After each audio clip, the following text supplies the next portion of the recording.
What's up, everybody? I'm John Middlekauff. You know what I need you to do.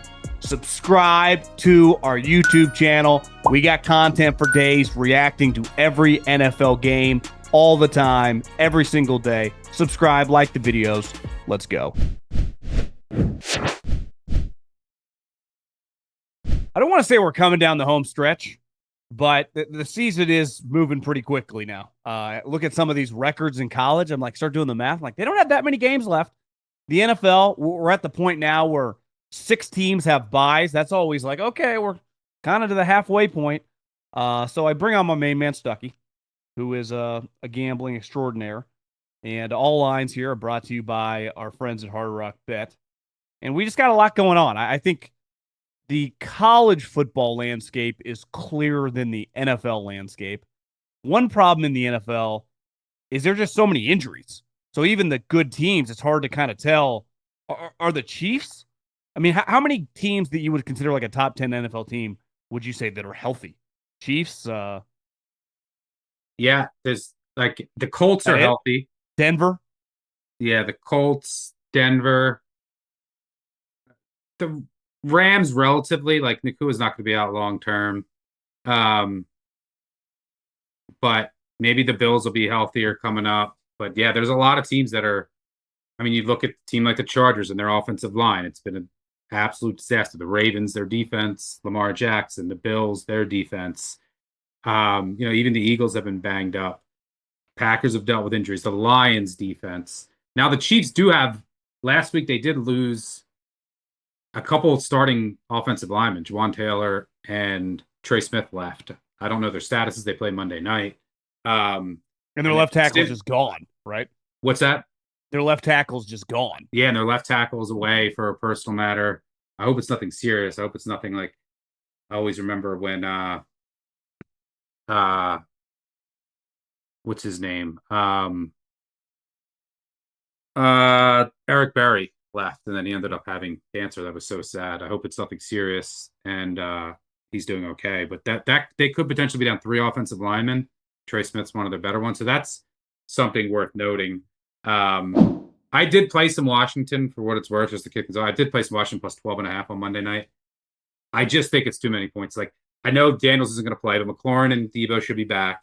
They can run the ball. The Chiefs are struggling to defend the run, so you can keep Mahomes off the field. I know the Chiefs' offense is all the way back.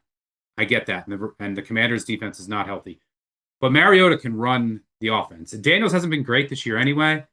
Like, you're pricing the Commanders like they're impoverished. Like, the Raiders were catching less than this last week in Kansas City. And they have no Bowers, no Miller, and they can't get out of their own way. Like, Washington's at least competent.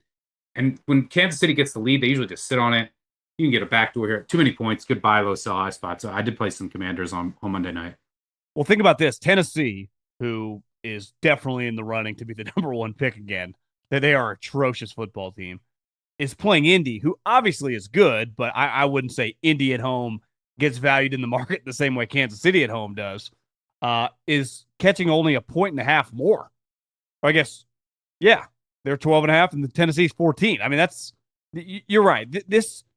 This spot on Monday night, we'll just go right to the Monday night game, has a little bit of a feel. It's not apples to apples parallel, but your squad against the Rams a couple weeks ago is like, listen, I get we got some random guys, but we're going to give a kitchen sink game.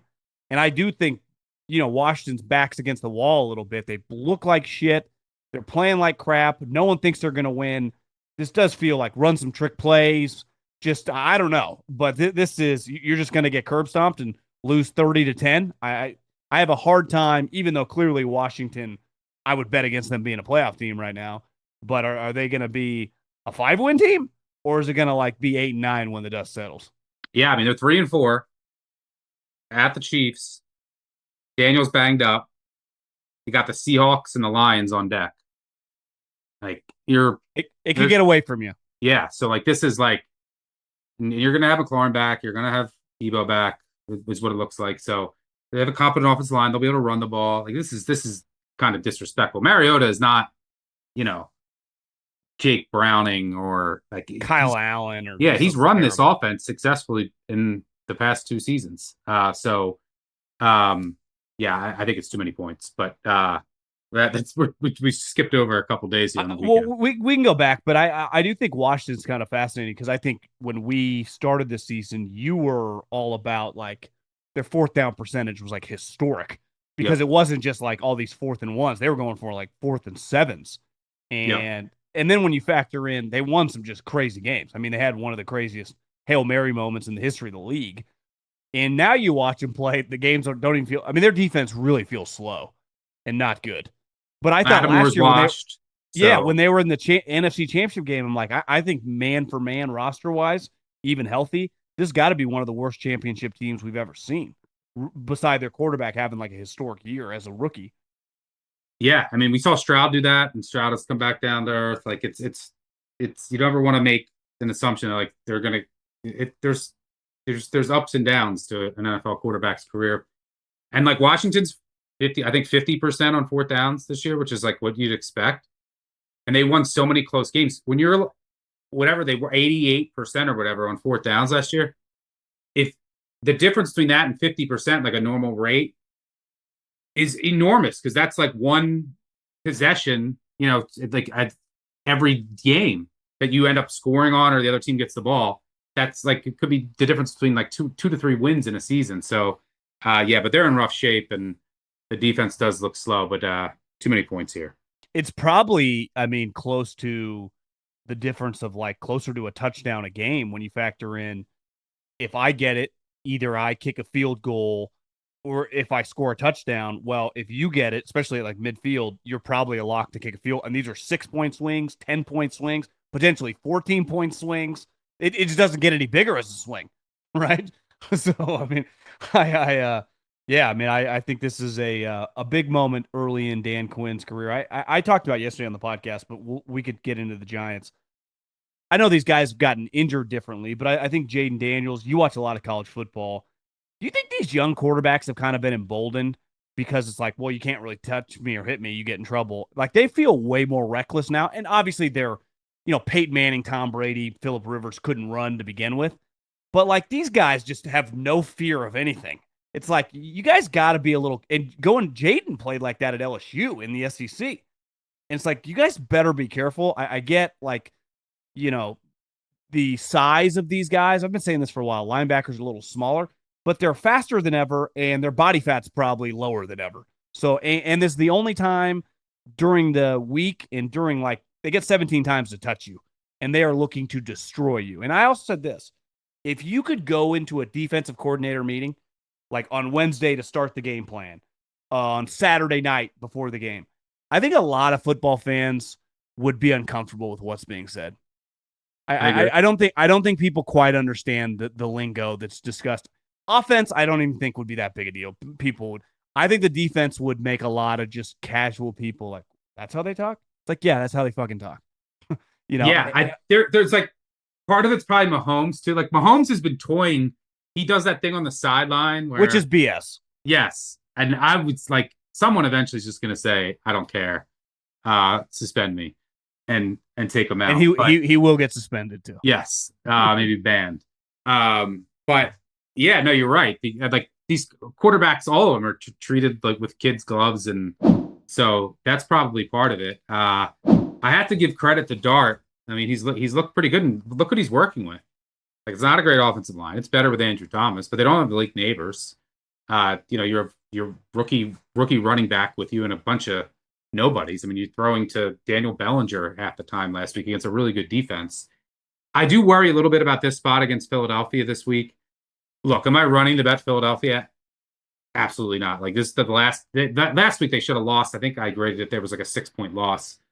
Sadly, Minnesota didn't cover, but I mean, they were dominated on a down-to-down basis. They got a pick six. They scored a touchdown on the fourth down. Minnesota was in the red zone 7 times and had 1 touchdown. Like Minnesota should have won that game. But like this is a tough spot for the Giants. Number one, they had some injuries in the secondary. So we'll see. Like if Deonte Banks has to play, that's not good. And that's what happened last week. They went into prevent, but they had injuries in the secondary and enabled Denver to score 33 points somehow in the fourth quarter in one of the most insane games of the season. But their run D is really bad, dead last in success rate. And what they've been doing with Dart over the past 4 weeks is, if you go watch all their games, they are been dominant in the scripted drives, the first couple drives of the game. And they have a unique offense with Dart, and teams aren't too familiar with him and what they're doing. They're number 2 in EPA per play in the first quarter since Dart has taken over. The rest of the quarters 2 through 4 on offense, they're like number 24, number 25 success rate in EPA per play. So they've been below average, but they're able to get a lead, and then they're able to play their game. Are they going to be able to do that this week against a team that already played them 2 weeks ago? I don't know. And then if they have to play from behind, that could get dicey. You know the Eagles are going to be up for this game after they got embarrassed on national TV. Carter didn't play. They were without their best corner with Quinyon Mitchell. They'll be back. Defense is a different animal there. And maybe Philly found something on offense last week by mistake. Cam Jurgens went out at center. Their backup center came in. They went under center more, and they became more unpredictable, and they hit some throws through it. So I don't know. That's something worth watching.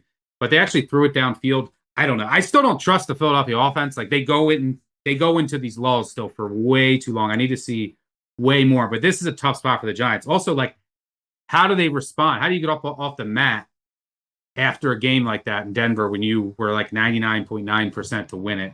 So this could be a tough spot if they don't jump out, because that's what the Giants have been doing. They've been so good early in these games, and that enables them to play the style that they want to. If they have to play from behind and Dart is thrown to these receivers and known passing downs, could get a little dicey. Well, I think it was pretty telling that, and I didn't watch Sirianni's press conference this week, but like, they ran the slant on second down and Jalen misses them, and then the next play they ran the slant and go, and he hits them to ice the game. Like, they put now he had been good in that game. He had hit a bunch of deep bombs, best passing game by far.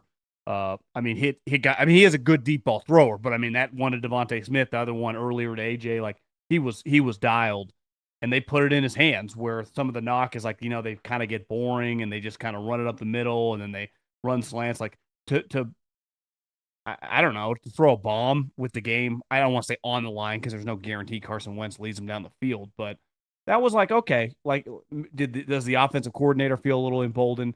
Obviously, yeah, AJ's there's some optimism there, for sure. Yeah. For the first time all year. For sure. Today's show is brought to you by our new presenting sponsor, Hard Rock Bet. Hard Rock Bet is the only legal sportsbook whenever you're in Florida, and it's also live in Arizona, Ohio, Jersey, Indiana, Tennessee, Virginia, Illinois, and Colorado, coming soon to more states near you. You know that last week, 4 top 10 teams lost. And in this new college football landscape, anything can happen every single weekend. So here's the thing. Get in on the chaos right now. Sign up for Hard Rock Bet. And if your first $5 bet wins, you'll score $150 in bonus bets on top of your winnings.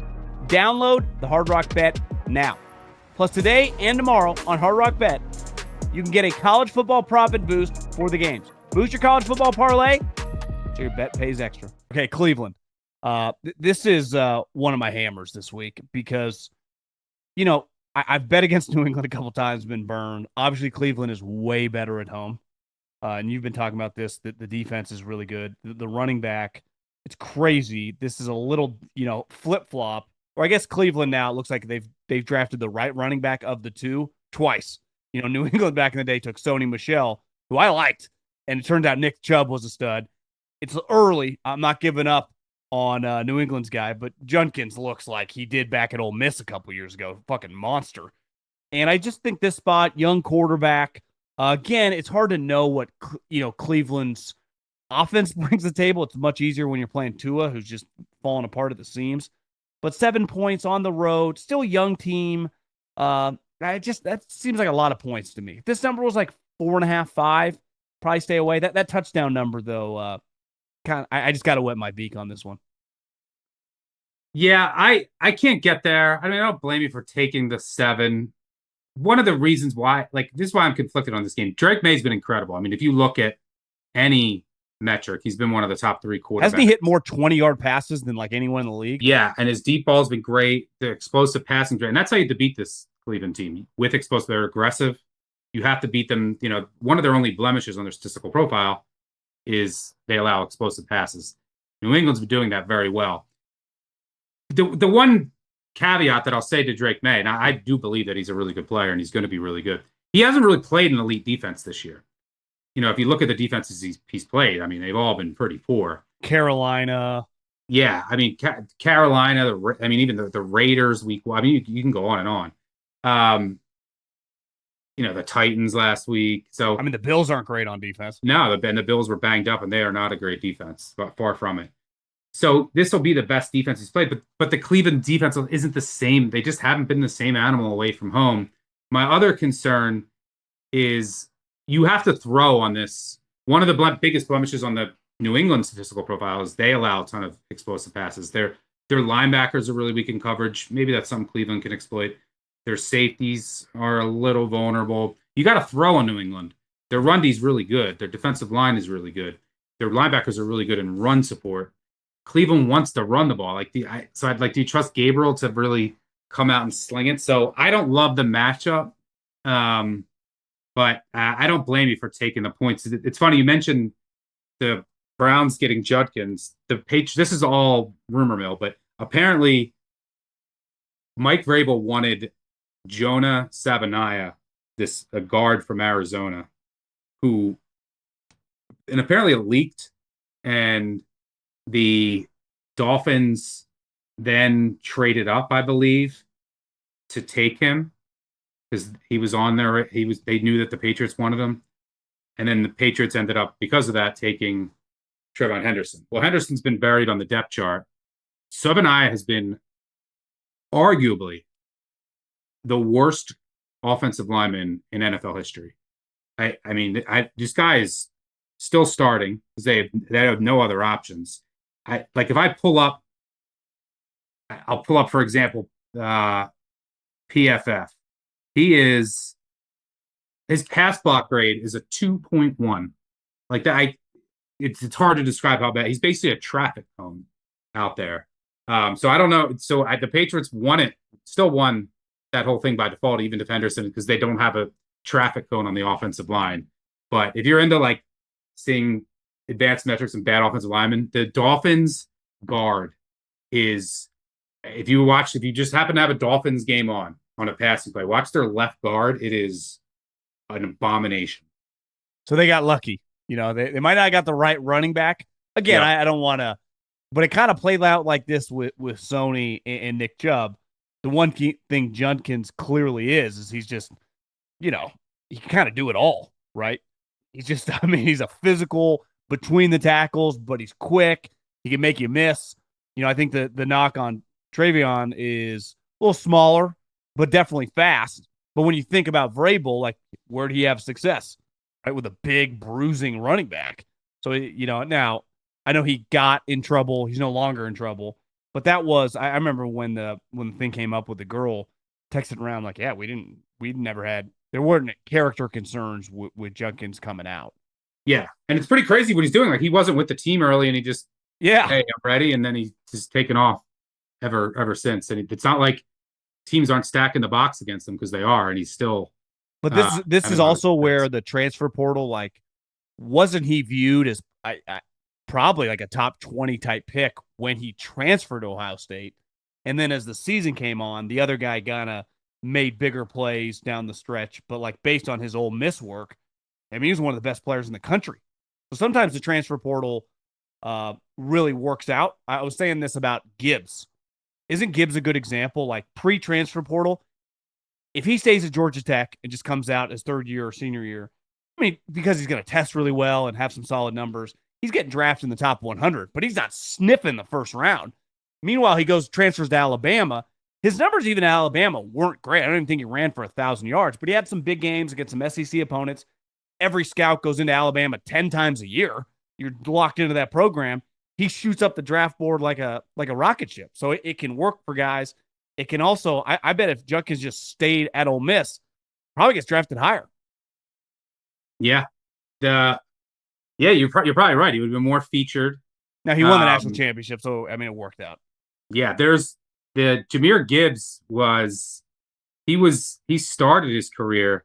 It's funny to think how all this stuff, he started his career, he was with Georgia Tech with Jeff Sims, who started for Arizona State the other week, who's been around since 2019. They lost together a game against Dylan Gabriel. when Dylan Gabriel was at UCF. Jeff Sims still in college. It's wild. Jeff Sims pretty bad, isn't he? Yes, very. I do think it was borderline criminal activity to make the Houston Texans play a 7 Pacific Standard Time kickoff on Monday Night Football when they have a game the following week. If you want to give them a bye, okay.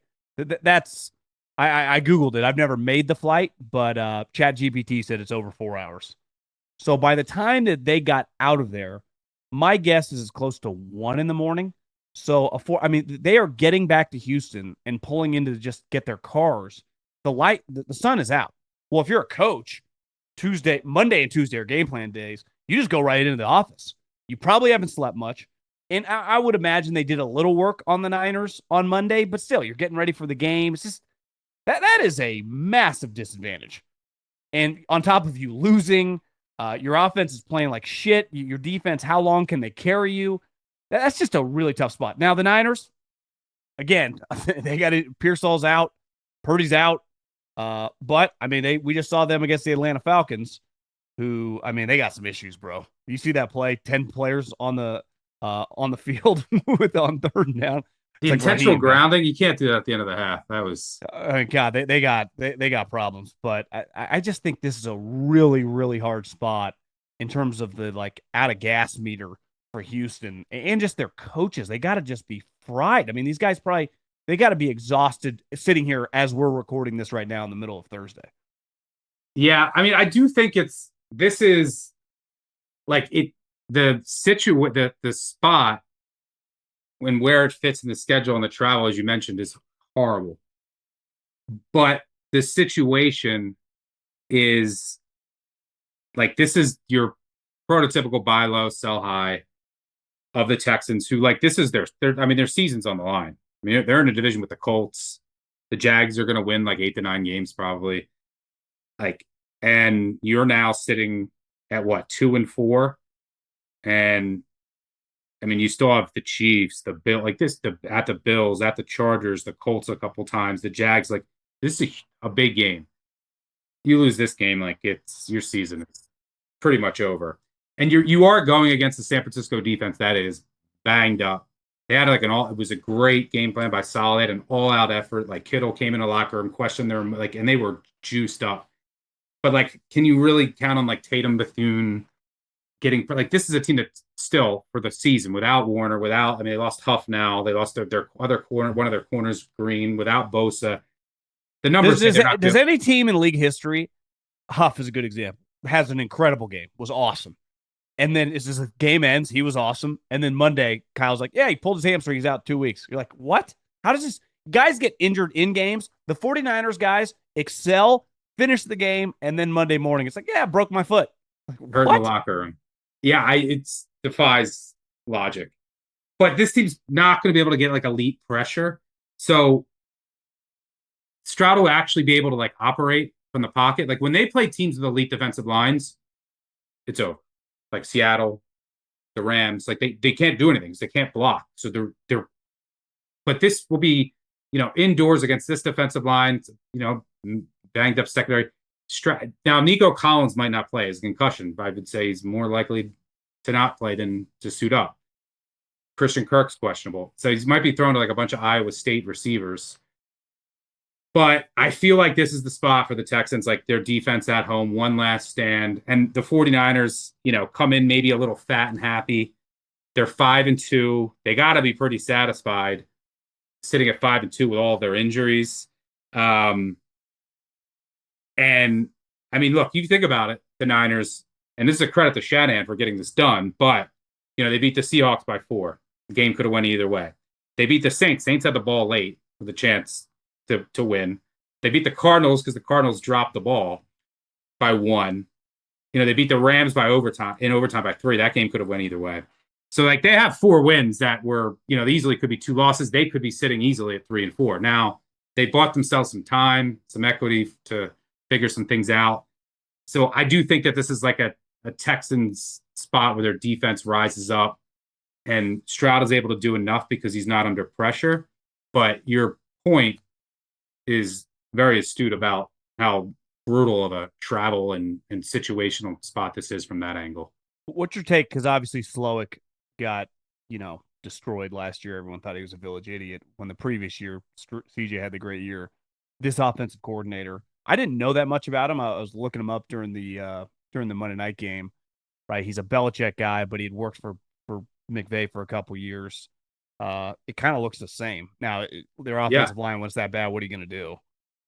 Yeah, maybe that's it. Like that there's both guys have just been so handcuffed by the lack of offensive line play that they're not able to do anything. But at least the predictable runs. I mean, a predictable run for the Texans is never going to work. It hasn't worked in years because of that offensive line. Like on a 4th and short, the early down, first down runs, they're never going to work because you can't block anybody. So you got to get more creative. You got to use more motion, more play action, get Stroud moving. So like, how about on 3rd and short and 4th and short, he ran the same play and he got stuffed back-to-back plays. Against that Seattle front. Like that's never going to work. So. Or on the goal line when the dude jumps off sides and we would have got stuffed anyway. And then they ended up, missing the pass on the next play. Maybe they scored. I can't remember. But it was like, you're just running it. This is not going to work. Yeah, they did it earlier in the game too on a 4th down. Like so I'm maybe it's like a lot of it is the offensive line, but you got to try some new things. And I haven't seen the innovation. And that was coming out of the bye. I was expecting to see some new looks. So yeah, it's been very disappointing because Slope took a lot of heat, rightfully so. But to me, if you went in like a coma for a year and you just woke up and watched the Texans this year, you would have no idea they changed. Carbon copy. Totally. This is your classic Tomlin spot. This game is pretty interesting, actually. Obviously, the Pittsburgh coming off kind of a long lick your wounds a little bit. One thing that was pretty evident in that game was like, I get they have injuries, but it was basically just running the 3 tight ends and 1 wide receiver. Like that's kind of their offense. And one of the tight ends, I do believe, and I text a couple people this, I think Darnell Washington should play offensive tackle, but you make way more money. Again, assuming that physically he can do it. I mean, we've seen like Jason Peters made the transition. Best thing he's ever done. He's going to go to the Hall of Fame. Like you can make like $150 million becoming like a right tackle. You don't even need to be some huge mauler. Just use your athleticism. He's huge. But I just, I don't know. I guess you just, in theory, just take Pittsburgh at home, catching points. Green Bay is just, I can't put my finger on it. Offensively, something's a little off. Now, remember last year, they would start a lot of these games really slow. They just wouldn't score many points in the first half, and then he would be better in the second half. But I don't know. I mean, maybe Arizona actually, we talked about this last week. Probably one of the better 2-5 teams in league history. I mean, they could easily be like 6-1. They haven't been that bad, and they've been pretty good with Jacoby. I mean, the last 2 years, or the last 2 games, like Kyler, your job's in major jeopardy. He might not care. I mean, he's so rich. Yeah, they've lost like every possible way that you can by like the Niners. They dropped that wide open pass to end the game. The Titans disaster. They were right there with the Colts and Indy, right there with the Packers at home. They have not been like some of these other 1-2 win teams. Like they lost to the Seahawks on a last second field goal because they messed up the kick. They did kick in the landing zone. So, what's your take on Green Bay's offense? Why does he think it looks stagnant? Yeah, I mean they've had offensive line injuries, so like the continuity just isn't there yet. Like with that group up front. And then their wide receivers are like all in and out. Like, and who's good? Like, they're all every week. There's a different guy that's hurt. Like, when's Watson coming back? Wicks got hurt. You're still trying to break in the rookie Golden. So, like, there's just not a lot of rhythm and continuity yet. I think they'll get there. Like, all the pieces are there. I trust LaFleur to figure it out. The one thing I worry about with them is their corners. Like, their corners are the one area that I think could ultimately hold them back. Like, it's not an elite group. They're undersized. DK Metcalf could have a big game here. He has a huge size advantage on the outside against anybody they put him on. So I'm curious to watch like how the corner group plays out, or if they go get someone the trade deadline. We'll see. So I'm curious to also see the 49ers if they do anything. They could use like a linebacker for sure, like just a couple. I think they might. I think they would be more likely. Like Green Bay, probably be more aggressive. Niners probably bargain shop because this year was kind of a reset year than like give a third round pick for a player. But hell, Yeah, I like don't all mean of a like go sudden you out and win get a enough. superstar, but I Yeah, mean I know like what you just mean. maybe some linebacker, like there's a guy like I forget the guy's name that's now like a backup for the Texans who's a pretty good player. I just think it's easier to find. I think a lot of people can talk yourself out of like, oh, this corner or linebackers available, usually good ones, or offensive guys on shitty teams sometimes. Like it's like, oh, we can get Waddle for 2 seconds or something, stuff like that. Where it's just rare. Jalen Ramsey years ago, right, was traded. Was that in season? But it's just rare. Like last year, Lattimore, I bet half the league was like, I wouldn't touch that guy with a 10-foot pole. Yeah. And I just think a lot of times defensive players, it's just very hit or miss. They're either really old but it's like if this guy's under 30, like why is he available? Who gives away a decent defensive DB? Yeah. The one guy that just came to my mind is um Christian Harris with the Texans. He's only 24. He started before, but like he's just behind a bunch of better linebackers. So like Plus, if you're the Packers, like let's say you can get a good player and it costs you a third rounder, then next year you wouldn't have a first or a third rounder. Yeah, no, that's true. But I think that they are like legit. Their offense, they're going to figure it out. They're going to get healthier. They have the pass rush. Safeties are good. Linebackers, like you have all the pieces. Anything less than like an NFC championship for them would feel like a great disappointment after how they went all in on Micah, right? Agree. But yeah, Sunday night, it's a classic Tomlin spot. Off a loss, they're a dog at home against the winning team. Like, you can go back historically. Like, he wins more of these games than he loses. I'm talking outright as an underdog with 3 or more points. He's the most profitable underdog coach in NFL history. He'll have them ready. That's what he excels at, getting his team. He does not excel at like games against like the Bengals. We were supposed to win. And yeah, a lot of times his teams will come out a little flat and don't and underperform. They'll be balls to the wall. They'll probably have some voodoo, cause some turnovers. It is a fascinating game. Rodgers playing the Packers for the first time since he left. I think the key here is the Packers still aren't fully healthy. They're at second straight road game. They were out west. Steelers have some extra rest and prep too. Rodgers can get rid of the ball really quick. I mean, he's not throwing the ball deep. He will when he has to, but he's just getting rid of the ball deep. He doesn't want to get hit. His average depth of target is one of the lowest in the NFL. That can work to his advantage here because I do think that the Steelers, like DK Metcalf in particular, he'll have some advantages against these corners. So Rodgers getting rid of the ball can neutralize the pass rush of Green Bay, of Micah Parsons and company. And if you look back, like the Steelers have they beat the Vikings, very blitz heavy, pressure heavy team. Why? Well, Rodgers was getting rid of the ball very quickly. They beat the Browns by 2 touchdowns. Rodgers looked good against that great defense that gets a ton of pressure. Why? He's getting rid of the ball quick. So now you're going up against another defense that gets very good pressure. So I think that could work in their favor. You'll get the defense's best effort. You'll probably get your standard Pittsburgh Tomlin spot voodoo. Like you'll get like I'll say like this, the Packers probably like muff a punt.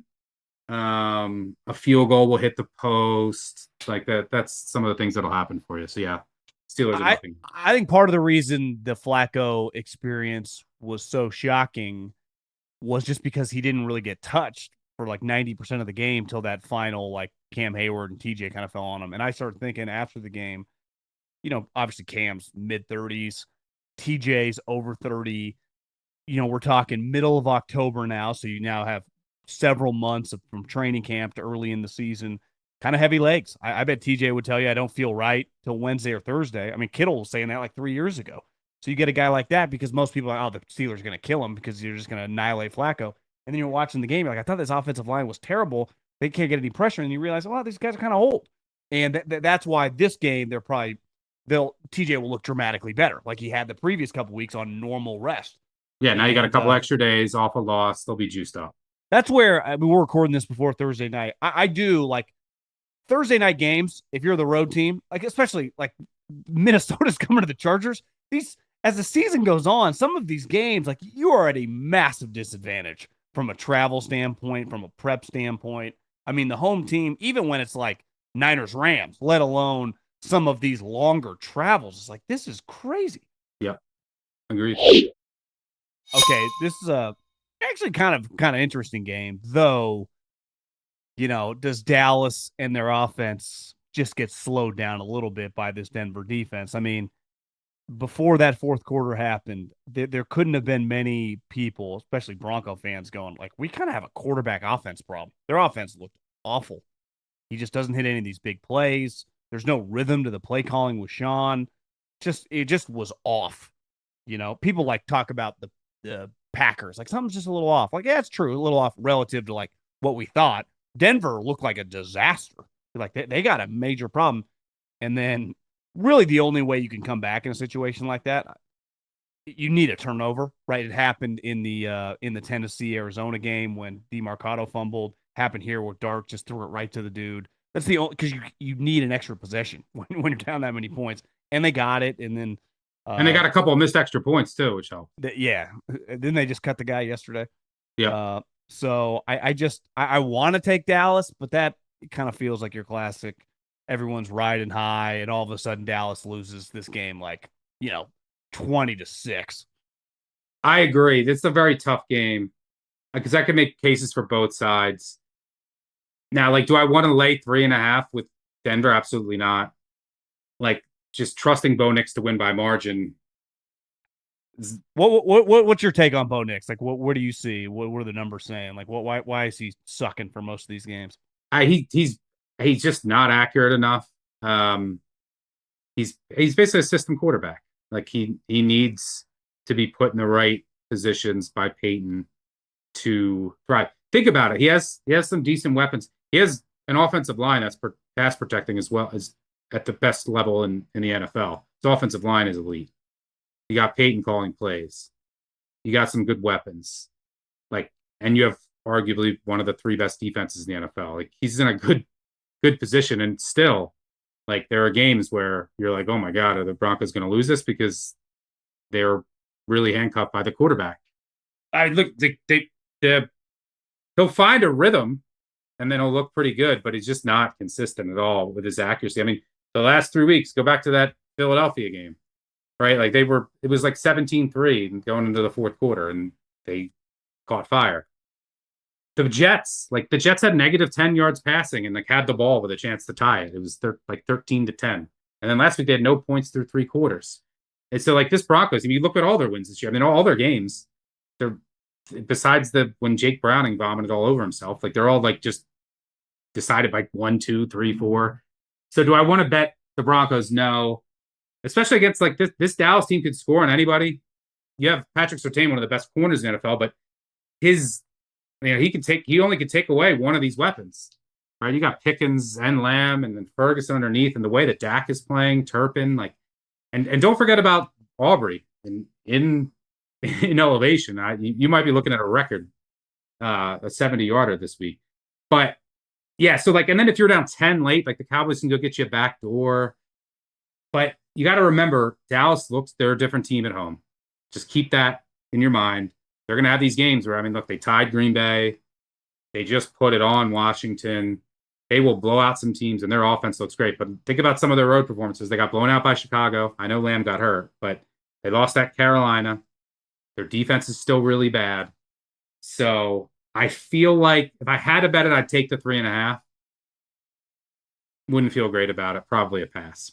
I just pulled up his college stats because I think sometimes with these transfer portal guys, right, they go to a place, especially when they upgrade, it's pretty nice and they look incredible. And his completion percentage at Oregon was 71 his first year, and the last year was almost 80%. But if you look at those 3 years at Auburn, 57, 59, 61.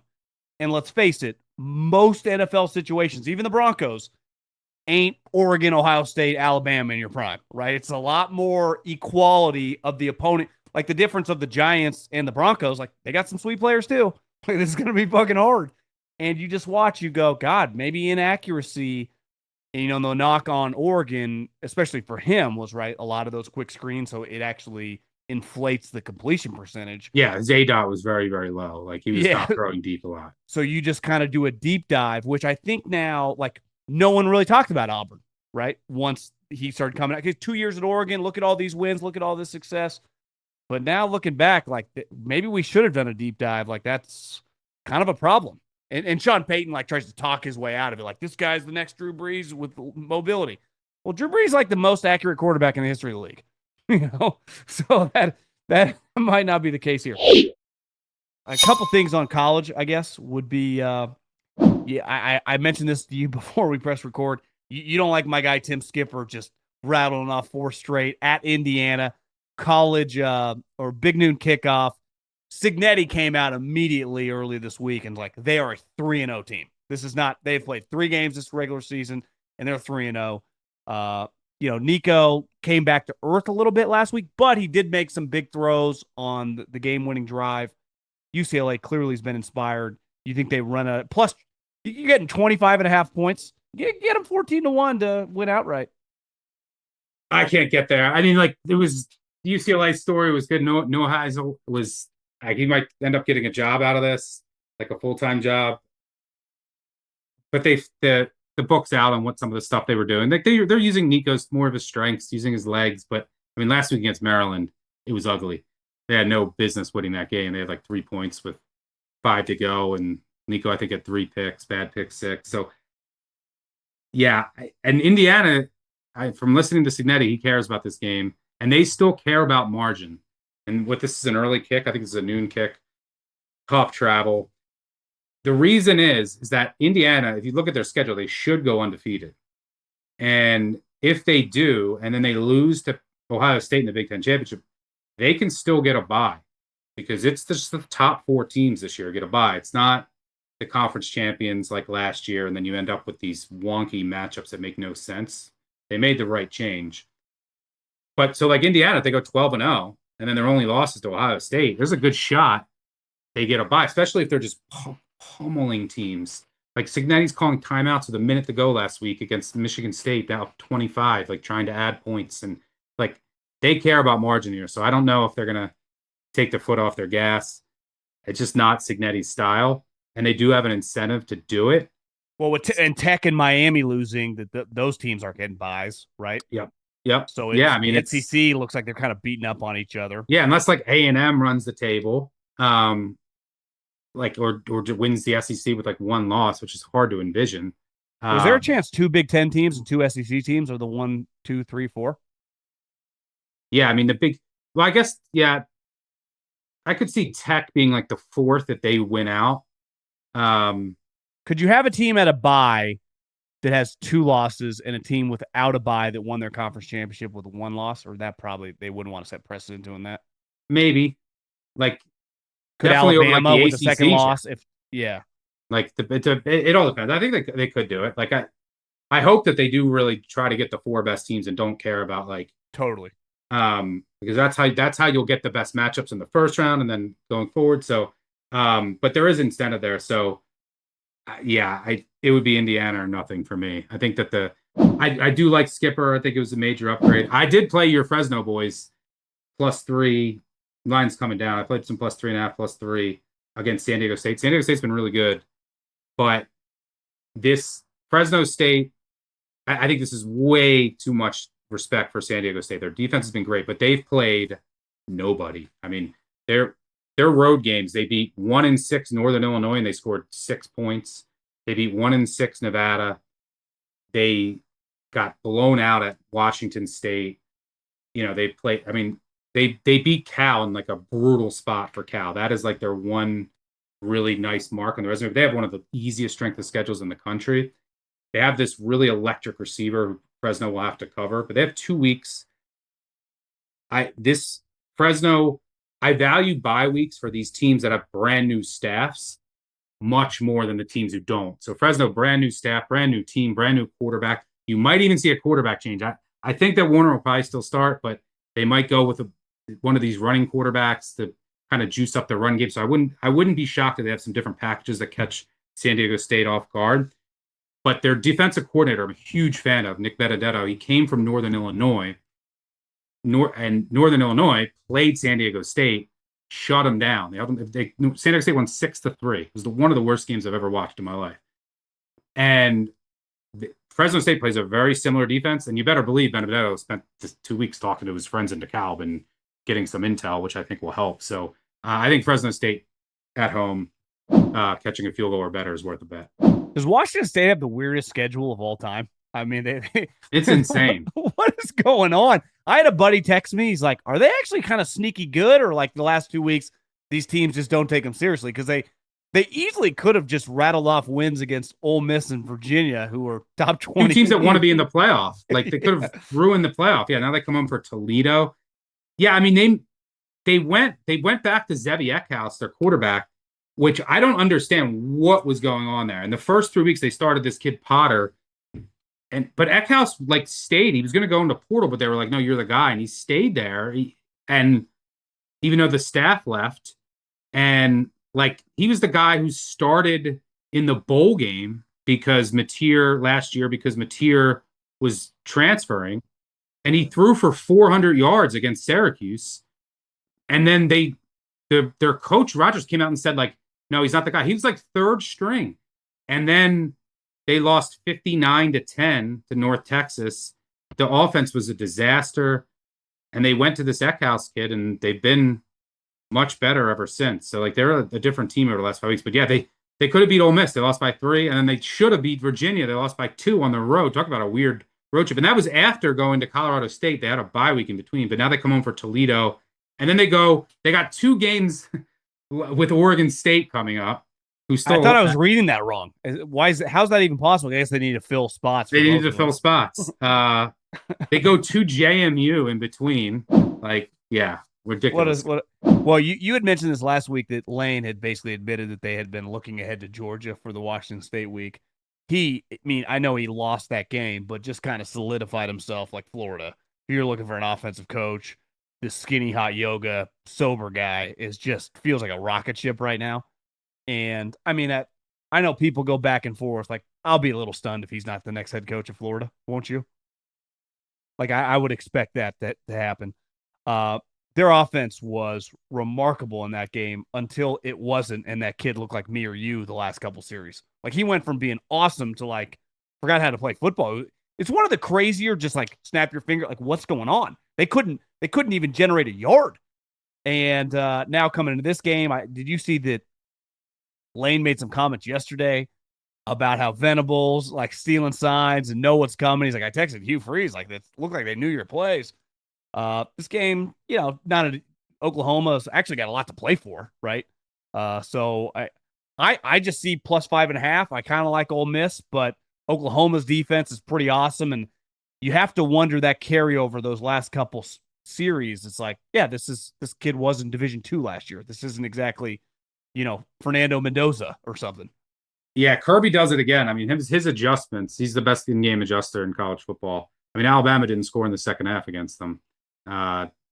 You saw it with Alabama last year when they came out and put up 35 points right away, and then Georgia almost came back. This happens consistently. So, yeah, he made some nice adjustments, and they did nothing. I mean, they were getting smoked in that first half. They were almost going up and down the field. Now, Georgia does not have an elite defensive line. I mean, this is not – same with Alabama. They are not who you think they are in the trenches. This is a team that's outside the top 100 in sacks per game. But the Oklahoma defense is. They have arguably the best defensive front in college football. I think that they just might overwhelm this Ole Miss offensive line, which is not that good, and force Chambliss into some mistakes. And I think Mateer and company will do enough. Ole Miss wants to take away the explosive play. Oklahoma's okay with that. Now, Ole Miss's run defense is really bad, and Oklahoma's run offense is really bad. Their offensive line is bad. Their running game has been awful. Who wins there might determine this. If Oklahoma can get their run game going, they're going to be able to methodically move it, and their defense will get enough stops. So that's something interesting to watch. The other thing that gives me a little bit of pause, where you can make a case for Ole Miss, is this Oklahoma defense looks the part. I mean, if you look EPA per play, everything, they're number one in college football. But the one question I have, the front, the scheme, it's all elite.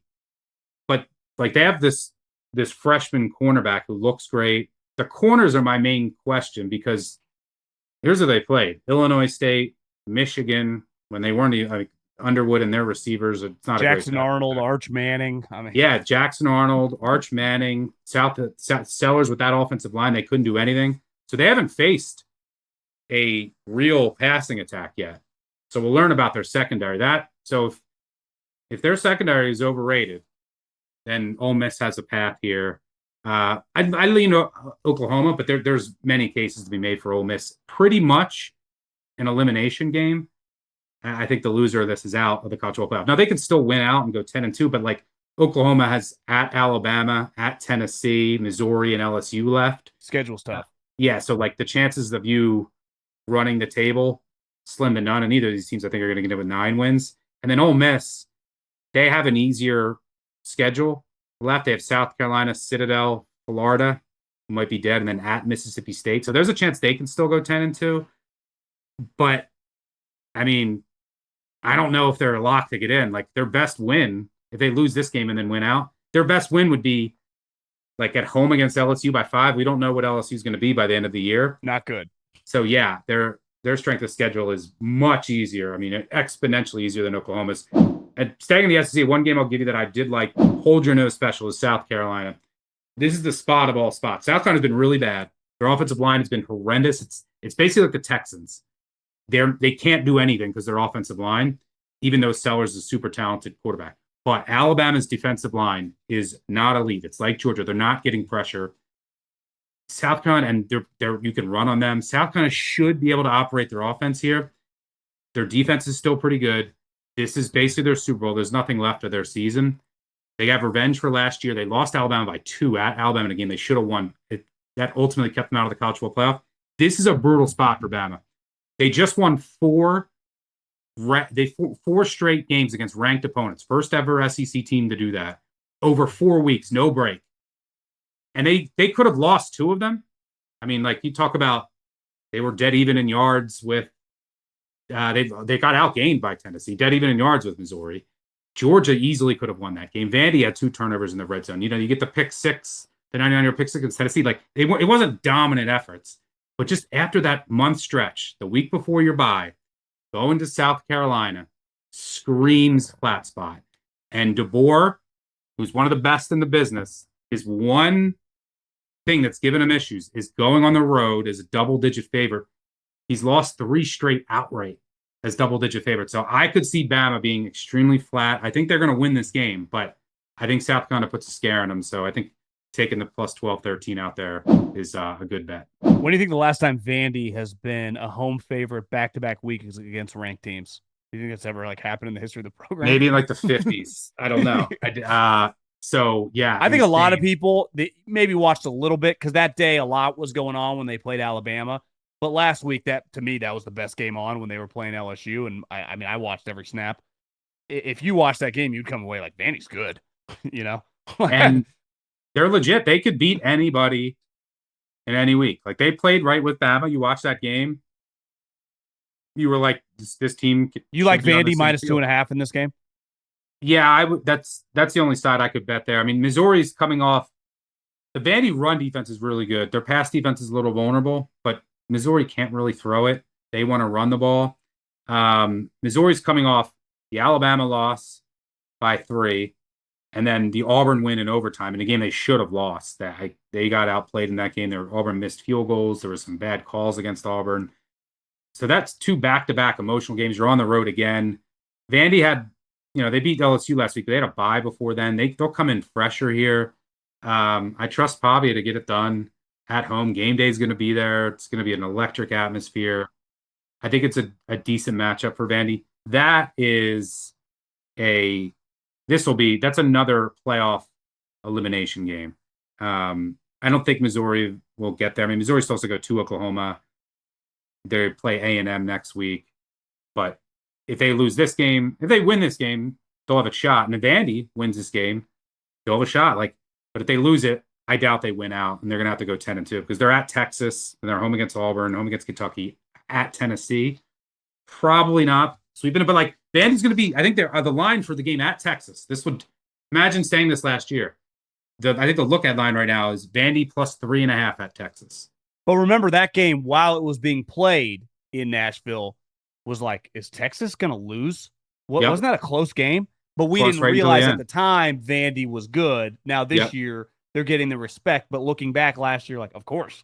Yep. And I would say Texas is worse this year. You And remove some of Vandy's the better. offensive Vandy got weapons. better in the trenches. The offensive line, year older, and Texas's offensive line exponentially worse. And Arch is just missing throws. I mean, they should have lost to Kentucky, one of the luckiest wins of the season.